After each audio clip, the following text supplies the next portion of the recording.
Hello. അപ്പം നമ്മൾ കുറച്ച് ദിവസമായാലും ഒരു വാട്ടേജിൻ്റെ ഡേ ചെയ്തിട്ട് അപ്പം ഇന്നൊരു വാട്ടേജിൻ്റെ ഡേ ആട്ടോ.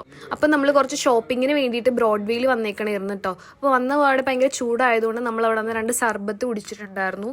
പിന്നെ കുറച്ച് ഷോപ്പിംഗ് കഴിഞ്ഞ് നമ്മൾ ഉച്ചയായപ്പോഴത്തേക്ക് നല്ല വിശപ്പ് വന്നിട്ട് നമ്മൾ എപ്പോഴും സ്ഥിരം പോകാറുള്ള കടയാട്ടോ. ഇവിടെ കടയിൽ കയറിയിട്ട് എപ്പോഴും ഊണാണ് കഴിക്കാറുള്ളത്. പിന്നെ ഇന്നൊരു ചേഞ്ചിന് നമ്മൾ ബിരിയാണി ആട്ടോ ഓർഡർ ചെയ്തത്. നല്ല ചിക്കൻ ബിരിയാണി, നല്ല പപ്പടവും സലാഡൊക്കെ ആയിട്ട്. പിന്നെ അതിൻ്റെ കൂടെ നമ്മൾ കുടിക്കാനായിട്ട് ലൈം ജ്യൂസ് ഓർഡർ ചെയ്തിട്ടുണ്ടായിരുന്നു. ഷോപ്പിംഗ് എല്ലാം കഴിഞ്ഞ് നമ്മൾക്ക് കയ്യിൽ കുറച്ച് ബാക്കി മണി ഉണ്ടെങ്കിൽ നമ്മൾ ഇതേപോലെ അല്ലറ ചില്ലറ സാധനങ്ങളൊക്കെ വാങ്ങിച്ചിട്ടാട്ടോ വരാറുള്ളത്. പിന്നെ എല്ലാം കഴിഞ്ഞ് തിരിച്ചു പോകുന്ന വഴിക്ക് നല്ല മഴയായിരുന്നു കേട്ടോ. മഴ വന്നാൽ എൻ്റെ പ്രശ്നം എന്താണെന്ന് പറഞ്ഞാൽ എനിക്ക് ക്രേവിങ്സ് വരും. അപ്പം എന്തെങ്കിലും കഴിക്കണമല്ലോ. പിന്നെ ഒന്നും നോക്കിയില്ല, നമ്മൾ പൊറോട്ട വാങ്ങിച്ചിട്ടുണ്ടായിരുന്നേ. വീട്ടിൽ ചെന്നപ്പോഴാണെങ്കിൽ കറണ്ടൊക്കെ പോയി. പിന്നെ നമ്മൾ നല്ല ചൂടുണ്ടായിരുന്നുകൊണ്ട് അപ്പം തന്നെ കഴിച്ചിട്ടോ. നല്ല പൊറോട്ടയും പിന്നെ അതിൻ്റെ കൂടെ നമ്മൾ ചാറാണ് വാങ്ങിച്ചിട്ടുണ്ടായിരുന്നത്, കറി വാങ്ങിച്ചിട്ടുണ്ടായിരുന്നില്ല.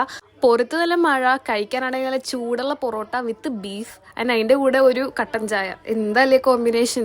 പൊറോട്ട നല്ലപോലെ വെട്ടിയടിച്ചുകൊണ്ട് പിന്നെ രാത്രി വലിയ വിശപ്പൊന്നും ഉണ്ടായിരുന്നില്ല കേട്ടോ. പിന്നെ ഇപ്പം മാംഗോ സീസൺ ആയതുകൊണ്ട് നമ്മളൊരു ജ്യൂസ് അടിച്ചു കുടിച്ചിട്ടുണ്ടായിരുന്നേ. അപ്പോൾ അത്രേ ഉള്ളൂ.